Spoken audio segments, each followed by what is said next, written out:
மந்திரியாகிறார் அண்ணாமலை. அதாவது நண்பர்களே, அண்ணாமலைக்கு இதுவரைக்கும் எந்த பொறுப்பும் இல்லாம இருக்காரே, நம்மள நிறைய பேசியிருக்கோம். ஆனா சில தகவல்கள் பாத்தீங்கன்னா, அவருக்கு ஏதோ மந்திரி பொறுப்பு கொடுக்க போறதா சில தகவல் வந்துட்டு இருக்கு. இன்னும் உறுதிப்படுத்தல, ஆனா தகவல் வந்திருக்கு, அவ்வளவுதான். அதே நேரத்துல அவருடைய ஜாதகத்தை பாத்தீங்கன்னா, அவர் கடகராசிக்காரரு. இப்ப கடகத்துல தான் குரு உட்கார்ந்துட்டு இருக்கிறாரு. குரு கடகத்துல குரு வந்ததுனாலதான் ராமரே வனவாசம் போனதா சொல்லுவாங்க. ஆனா அதுக்கப்புறம் ஒரு மிகப்பெரிய மாற்றம் உண்டு. அதுல மாற்று கருத்து கிடையாது. சோதனைக்கு அப்புறம் தானே சாதனை. அந்த மாதிரி ராமர் வனவாசம் போனதுக்கு அப்புறம் தானே உங்களுக்கு ராவணன் அழிக்க முடிஞ்சது. அந்த மாதிரி சில வாய்ப்புகள் நிறைய வரும் போல தெரியுது. ஏன்னா இங்க தமிழகத்தில் நிறைய ராவணன்லாம் இருக்காங்க.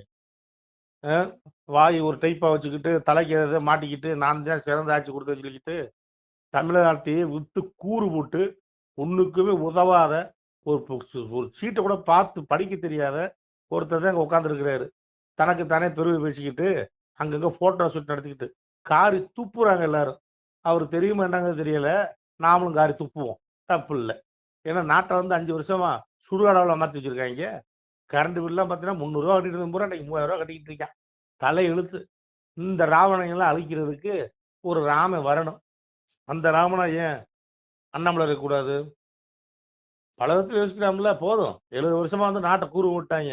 அவன் குடும்பம், பேரன், பேத்தி, இன்னும் 10 தலைமுறைக்கு 100 தலைமுறைக்கு சொத்து சேர்த்து வச்சுக்கிட்டு இன்னும் 10 லட்சம் சொல்லி அலையிறான், வீதி வீதியா அலையிறான். இன்னும் துபாயில போய் கம்பெனி ஆரம்பிக்கலாமா? ஆரம்பிச்சுட்டாங்க துபாயில. இனி உலக நாட்டுல பூரா ஆரம்பிச்சு என்னதான் பண்ண போறாங்களோ தெரியல. சரி, பொறுத்து இருந்து பார்ப்போம். ஆனா அண்ணாமலை மட்டும் கடகராசியை பொறுத்த வரைக்கும் இனி ஒரு மிகப்பெரிய மாற்றம் உண்டு. அதுல எல்லாம் மாற்று கருத்து இல்லை. அதாவது பார்வை யாரா இருக்கு, 5ஆம் பார்வை 1 2 3 4 5 பார்த்தீங்கன்னா ஒவ்வொரு பார்வையா சொல்லலாம். நம்ம விருச்சிக ராசிக்கு நல்லா இருக்கும். ஏன்னா விருச்சிக ராசி தான் நம்ம மோடி அவர்கள் 5ஆம் பார்வையா பார்க்கிறாரு. அருமையான ஒரு காலகட்டம் தான். அப்புறம் 7ஆம் பார்வை மகர ராசிக்கு நல்லா இருக்கும். 9ஆம் பார்வை மீன ராசிக்கு நல்லா இருக்கும். தன் வீட்டையே தான் பார்க்கிறாரு. உச்சமடைஞ்ச குரு, இன்னும் சொல்ல போனா அது ஒரு வகையில் நல்ல விஷயம்தான். இவங்களுக்கெல்லாம் நல்லா இருக்கும். இனி போக போக எதிர்காலத்துல மாற்றங்கள் நிறைய வரும். மாற்றம் ஒன்று தானே மாறாமல் இருக்கிறது. பொறுத்திருந்து பார்ப்போம். நம்ம அண்ணாமலை மந்திரி ஆனாரு, ரொம்ப சந்தோஷம். இன்னும் பார்த்தீங்கன்னா தமிழகத்தில் ஒரு முதலமைச்சர் இருப்பதை வச்சு தனிச்சு இயங்கணும். ஆனா அதுக்கு காலகட்டங்கள் பத்தாது. சரி, பொறுத்திருந்து பார்ப்போம். மொத்தத்தில் ஒரு நல்லாட்சி வந்தா நல்லது. இந்த கண்ட சனியனெல்லாம் அடிச்சு அவன் ஊருக்கு விரட்டி விடணுங்கிறேன். அடிச்சுன்னா நான் சொல்றது தேர்தல் இல்லை, அடிச்சு. அதாவது உங்க ஓட்டு முத்திரையை வெகுவா நல்லவங்களை பார்த்து ஓட்டு போடுங்க. கண்ட சனியனுக்குலாம் ஓட்டு போடாதீங்க. தனக்குத்தானே போட்டோ எடுத்துட்டு திரிகிற சனியனுக்குலாம் ஓட்டு போடாதீங்க. நன்றி நண்பர்களே. சிவாயிடம திருச்சிட்டம்பலம். அன்புடையீர் வணக்கம். நாளை மறுநாள் சித்ரா பௌர்ணமி முன்னிட்டு திருநெல்வேலி மாவட்டம் நாங்குநேரி தாலுக்கா ஆண்டான்குளம் கிராமம் அருகில் அமைந்துள்ள, அதாவது சுத்தமான பனை மரங்கள் இறைந்த ஒரு காட்டுப்பகுதியில் அமைந்துள்ள சிவாலயம்தான் இந்த அருள்மிகு ஸ்ரீ கைலாச வனபதீஸ்வரர் சிவாலயம். இந்தியாவிலேயே கர்ப்ப கிரகம் லிங்க வடிவில் அமைந்த ஒரு தலம் இதுதான். ஆதியில் பார்த்திங்கன்னா இந்த இடம் ஒரு முனிவர் தவம் செய்த இடம். அவர் பிரதிஷ்டை செய்த அவர் வழங்கிய அந்த லிங்கம் தான் இன்று இங்கே பாருங்கள். கர்ப்ப கிரகம் லிங்க வடிவில் கட்டி அதன் உள்ளே பிரதிஷ்டை செய்யப்பட்டுள்ளது. ஆகாய வடிவமாக கர்ப்ப கிரகம் மேலே இருக்குது. மேலே போய் சுவாமி தரிசனம் பண்ணலாம். இந்த சிவாலயத்தில் நாளை மறுநாள் வெள்ளிக்கிழமை சித்ரா பௌர்ணமி முன்னிட்டு சிறப்பு யாக பூஜையும் அன்னதானமும் சிறப்பான முறையில் நடைபெற இருக்கிறது. இந்த வீடியோ பார்க்கக்கூடிய நமது யோகி டிவி பாஜக தொண்டர்கள் மற்றும் யோகி பேரவை யூடியூப் சேனல் பார்க்கக்கூடிய அன்பு பிள்ளைகள் தங்களால் முடிந்தது அன்னதானத்திற்கு சிறிய உதவியை செய்யலாம். எங்களுடைய ஜிபே எண் 93 85 44 31 06 93 85 44 31 06.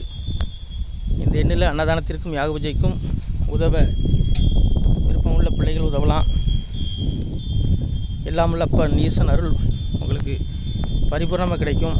மேலும் இந்த யாக பூஜையில் தங்களுடைய பெயர், குடும்ப நபர்களுடைய பெயர், ராசி, நட்சத்திரம், அடியேன் சொன்ன அந்த எண்ணில் வாட்ஸ்அப் இருக்குது, தொடர்பு கொள்ளலாம்.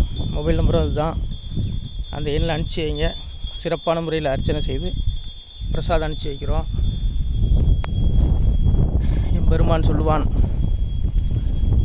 மக்களே நீங்கள் எல்லாம் வால் பொன்னம்பதியிற் சென்று முக்கியமான யுக நிலமதிலே தன்னால் கக்கிய பொன்கள் ஸ்வர்ணம் கைமணம் குளிர அன்னம் பொக்கிஷம் நிறைய வைத்து புகழ உண்டு இனிதாய்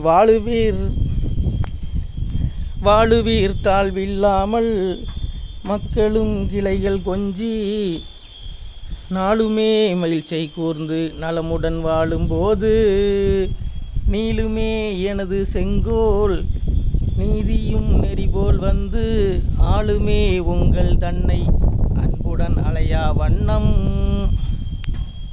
எல்லாமல்ல அப்பன் இந்த கைலாச வனபீஸ்வரர் அருள் தங்களுக்கு பரிபூர்ணமாய் கிடைக்கும் மக்களே. நன்றி.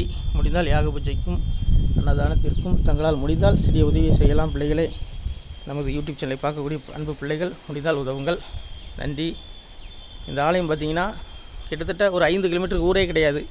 இந்த ஆலயத்துக்கு வருவதற்கு ரோடும் கிடையாது, மண் பாதை தான். 4 வேதங்கள் சாட்சியாக 4 குளங்கள் இந்த கோயிலுக்கு பின்புறம் முன்புறம் கிட்டத்தட்ட ஒரு 1/2 கிலோமீட்டர் சுற்றுலா அமைந்திருக்கிறது.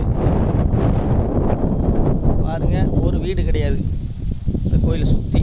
அப்பேற்பட்ட இயற்கையில் கொஞ்சம் இடத்தில் அப்பன் கைலாச வனபீஸ்வரர் குடிகொண்டிருக்கிறான். அவன் அருள் உங்களுக்கு பரிபூர்ணமாக கிடைக்கும் மக்களே. திருச்சிட்டம்பலம், தில்லையம்பலம், பொன்னம்பலம்.